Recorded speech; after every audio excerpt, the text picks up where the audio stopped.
gimana? Nah, Di dunia ini perkembangannya sekarang gimana? kamu pernah baca salah satu postingan kayak artikel gitu ya? Awalnya postingan di sosmed gitu, terus di iniin pas mama cari tahu ada artikelnya. Ternyata ada, tapi ini sih berdasarkan apa namanya survei sih ya, survei pariwisata sebetulnya. Turis berarti ya? Turis. Ada beberapa negara yang yang dicap, yang dikasih predikat sebagai negara teraman. Dan yang paling aman itu adalah Islandia. Yang paling aman di dunia. Kenapa itu? Karena di sana itu memang seteratur itu negaranya. Mudah mengatur. Iya, betul-betul. Ketika kita berkunjung ke sana katanya, memang kita tuh sebagai wisatawan tuh, sebagai turis tuh dibikin nyaman. Warganya memang yang ramah lah, dan istilahnya mah nggak ngeganggu ya, nggak ada yang nyopet lah, nggak ada yang nipu lah misalnya. Atau kalau misalnya di Indonesia kan biasanya ya kalau musim liburan gitu ya, ngegetok harga gitu. Semuanya udah diatur ya. Semuanya sudah diatur. Bahkan katanya di artikel itu kalau di sana itu nggak ada tentaranya katanya. Nggak ada arminya.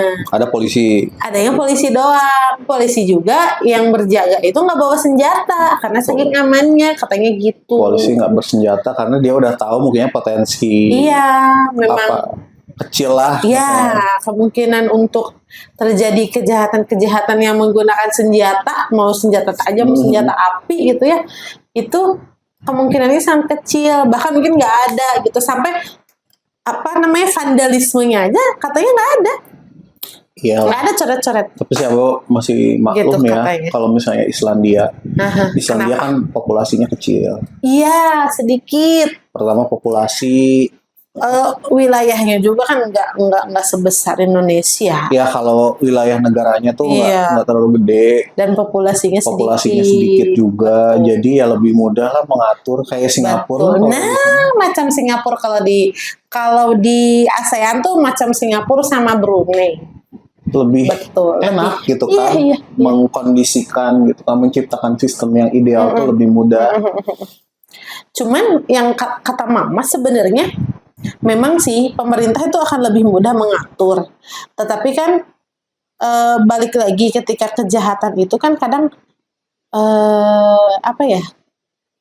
bisa jadi dari si keinginan hasrat si manusianya juga nggak sih, misalnya ketika dia merasa marah, kecewa atau apa, dia melampiaskannya dengan melakukan hal-hal jahat, bisa jadi. Tapi ternyata di sana katanya nggak sampai seperti itu. Iya, kan pondasi awalnya udah bagus. Misalnya nih, kalau misalnya kita ngomongin negara yang secara teritori ya, nggak terlalu besar, terus secara demografis juga nggak terlalu besar, kan populasinya nggak besar.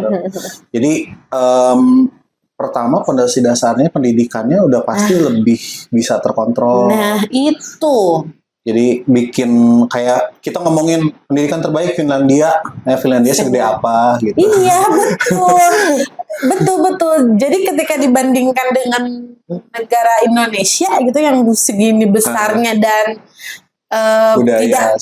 budaya yang bermacam-macam, terus tidak dalam satu daratan yang sama gitu, tapi kita berbeda-beda berpulau ke negara kepulauan, itu pasti untuk mengorganisir gitu ya, untuk mengatur, memanage negaranya tuh pasti akan berbeda dengan negara-negara di Eropa gitu. Beda banget. banget. Tapi kita udah ngelihat sih, ternyata makin kecil teritori itu lebih mudah mengontrol. Terus kalau misalnya negaranya bukan kepulauan tuh ternyata lebih kondusif. Iya, hukumnya tuh berjalan sebagaimana mestinya ya. Karena kan New Zealand aja. Nah betul. New Zealand sama New Zealand juga jadi negara teraman di dunia juga, termasuk ke 10 besar negara teraman di dunia. New Zealand 2 gitu, nomor berapa? secara wilayah pasti lebih gede Kecil. lah. Enggak, lebih gede. Oh, lebih gede dari Swedia dan Lebih gede dari Finland, Singapura ya. lah, lebih gede Oh, ya, dari pasti. negara-negara Skandinavia. Pasti. Cuman Populasi kan. populasinya tuh kayaknya nggak terlalu banyak. Makanya masih dibuka tuh kalau misalnya mau jadi warga negara. Mau pindah? Kalau saya mau Ada rencana pindah ke New Zealand? Jepang, New Zealand Iya, tuh iya, ngebuka betul. deh kayaknya mereka. Jepang ngebuka, New Zealand ngebuka, terus beberapa negara Eropa juga sama ngebuka karena mereka apa namanya, kekurangan populasi, defisit. Ada satu tren, ada tren yang luar biasa sih di sana, yang apa, child free. Iya itu Terus, sih kalau di luar. Orientasi seksualnya juga kan nggak semuanya apa ya dari orientasi seksual, dari child free segala macam, Iya. itu kan yang Berpengaruh ya juga ya. berpengaruh terhadap populasi ujung-ujungnya sih. Iya, sama yang mama pernah baca juga ya, beberapa negara terutama yang lagi rame kan, kayak di Jepang, Korea gitu ya, dan beberapa negara Eropa, mereka banyak yang memilih untuk menikah tapi nggak punya anak, child free gitu. Ada juga yang bahkan memilih untuk tidak menikah. Iya, karena itu beban. Ya, mereka merasa pasangan dan anak itu beban. Adalah beban buat dia. Dia untuk memenuhi kebutuhan dirinya sendiri aja, dia harus bekerja keras karena beban hidup bukan beban hidup, biaya hidup di sana tuh sangat tinggi ya, gitu. Itu. Kenapa dia harus mikirnya tuh kenapa saya harus bertanggung jawab terhadap orang lain gitu. Sementara untuk diri saya sendiri aja dia butuh effort yang begitu besar gitu. Sampai begitu, iya betul. Karena saking kecilnya populasi gitu ya, akhirnya ya itu mudah diatur tadi gitu. Kerasa sih sama mama sebenarnya, Bah. Ekonomi sih, tapi aduh ya Allah gimana ya kalau ngomongin Jepang tuh ya itu sebenarnya sih kalau ngelihat warga negara kita gitu yang kerja di sana, wah, emang lumayan sih angkanya. Kalau lagi share kan tentang biaya hidup di sana, emang lumayan kan? Oh, besar. Lumayan besar lah, apalagi kalau misalnya gaya hidupnya pengen lebih gitu kan. Nggak hanya sekedar bertahan hidup loh bahasanya. Nggak hanya sekedar makan gitu, tapi pengen jalan-jalan, pengen apa, ya pasti bakal yang dikeluarkan juga lebih besar. Gitu. Tapi sih kalau Abah lihat, kalau itu jadi alasan juga kayaknya gimana gitu. Kayaknya nggak terlalu berat-berat amat juga sih kalau Abah lihat. Tapi emang udah mindset sih mungkin ya. Oh iya. Mindsetnya yang ya emang ketika memilih untuk punya anak, ya entah apa ya beban yang dimaksud. Apakah emang benar-benar beban secara ekonomi atau misalnya beban secara psikologis? Nah itu kan yang sebenarnya belum bisa dipastikan.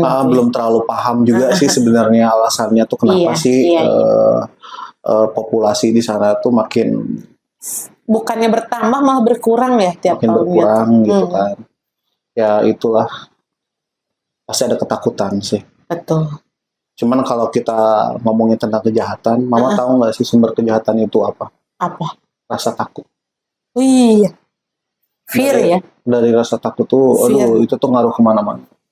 Iya betul. Kalau dalam dunia hewan. Kalau dalam dunia hewan ada nggak sih konsep kejahatan? Nggak ada. Enggak sih. Manusia hewan aja. Hewan tuh lebih ke bagaimana dia bertahan gitu kan. Naluri. Naluriah. Iya. Itu tuh konsep kejahatan tuh cuma ada di manusia aja sih. Kebaikan, kejahatan. Iya, kalau di dunia perhewanan gitu yang ada tuh bertahan hidup, naluri. Cuman kita harus belajar juga sih dari hewan. Kenapa sih hewan tuh bisa begitu selfish bahasanya tuh. Bisa sangat egois lah kalau bahasa manusia kan. Bisa sangat egois banget gitu kan. Ya nggak ngelihat sesuatu hal masuk ke teritorinya langsung langsung diterkam Iya, gitu kan. iya. Kalau dia lapar langsung terkam. Nyari mangsa, Ya, iya. karena apa? Karena takut. Iya. Karena ada insting naluri mereka tuh cuma satu, bertahan Nyari hidup. mangsa, iya bertahan Kalau hidup. misalnya mereka nggak makan, ya